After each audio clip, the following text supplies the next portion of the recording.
Permisi. Ya, silakan masuk. Silakan duduk, Bu. Makasih. Kenalkan, saya psikologi Afda yang merupakan ahli gizi di klinik ini. Kemudian nanti akan membantu menyelesaikan permasalahan Ibu. Kalau boleh tahu ini dengan Ibu siapa? Saya Bu Nurul, Ibu Nurul usianya berapa? 20. Kalau boleh tahu keluhan Ibu ada yang bisa saya bantu? Ya, jadi saya tidak nyaman dengan berat badan saya. Lalu saya merasa berat badan saya sudah terlalu gitu. Boleh tahu keadaan seperti apa yang membuat Ibu tidak nyaman selama ini? Kadang saya merasa cepat capek, terus ngantuk, lalu juga merasa saya malas keseharian.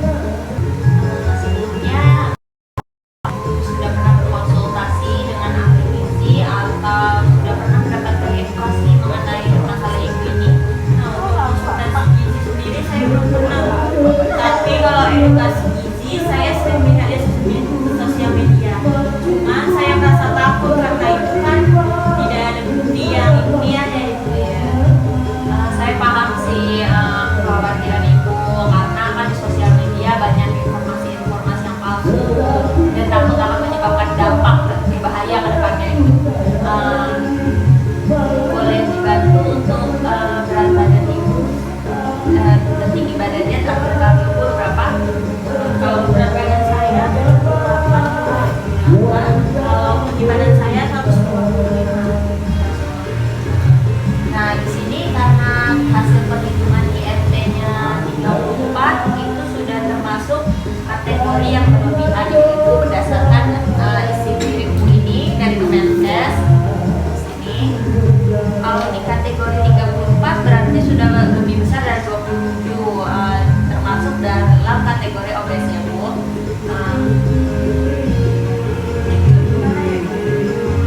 Saya mengerti bahwa Ibu mulai khawatir dengan berat badan Ibu sekarang ini.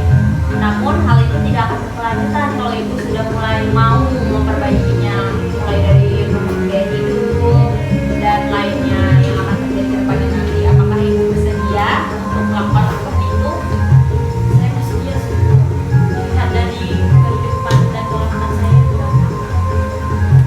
Baik, Ibu dari keadaan Ibu sekarang, Ibu dapat memulainya dari hal-hal kecil terlebih dahulu yang ringan terlebih dahulu seperti berolahraga. Nah, berolahraganya nggak harus yang harus penting gitu ya Bu. Dengan berjalan kaki saja sudah bisa dikatakan olahraga dengan durasi yang 15 sampai 30 menit saja per harinya.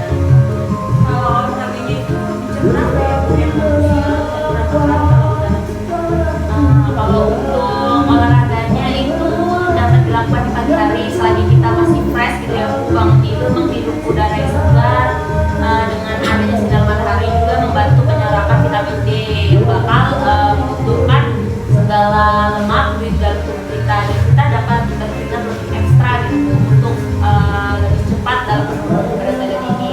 Untuk frekuensinya dalam seminggu itu bisa dilakukan 2-3 kali terlebih dahulu untuk awal-awal agar tidak terlalu lelah di badan. kayaknya itu terlalu capek ya Bu, terus saya pasti berkeringat banyak. Tidak masalah Bu kalau untuk berkeringat ya, karena itu menunjukkan sistem metabolisme kita itu berarti sedang berjalan dan itu masih normal.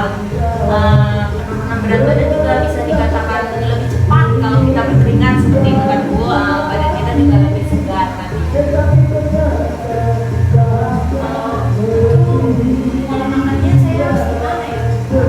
Kalau pola makannya selain berolahraga, kita harus mengimbangi pola makan itu dengan gizi seimbang. Nah, gizi seimbang itu seperti ini, susunan makanannya yang lengkap. Di situ ada nasi sebagai karbohidrat, lauk sebagai protein, seratnya itu dari sayuran, serta vitamin mineralnya itu dari buah-buahan itu seperti di sini di flag ini terdapat rekomendasi menu sehari yang dapat Ibu coba untuk awalnya. Kemudian di sini kita lihat di isi piringku ini sudah ada porsi-porsinya Bu. Ini seperti karbohidrat 2/3 dari setengah piring gitu Bu. Sayuran, buah-buahan, lauk, serta jangan lupa diimbangi dengan mengkonsumsi air putih yang cukup Bu. Ada bakso nato itu termasuk seimbang apa enggak? Kalau itu dikatakan kurang ya Bu. Kalau misalnya kayak nasi padang itu pasti rasanya lebih asin, dominan asin. Nah, dominan asin itu lebih tinggi natriumnya berarti zatnya ya kan Bu. Nah, itu tidak dapat dikatakan gizi seimbang karena walaupun di situ ada sayur dan ada lauk, namun salah satu kandungannya itu ada yang lebih tinggi, dan apabila kita mengkonsumsinya itu lebih sering akan menyebabkan dampak ke depannya. Untuk bakso juga itu juga tinggi natrium ya, karena penyedapnya itu kan terlalu kuat seperti itu. Nah, apakah juga kualitas tidur saya itu mempengaruhi juga ya? Nah, kalau untuk kualitas tidur itu juga mempengaruhi Bu. Kalau misalnya kita semakin larut gitu kan mau tidur, nah itu kita begadang pasti akan menimbulkan rasa lapar gitu ya Bu tengah malam, dan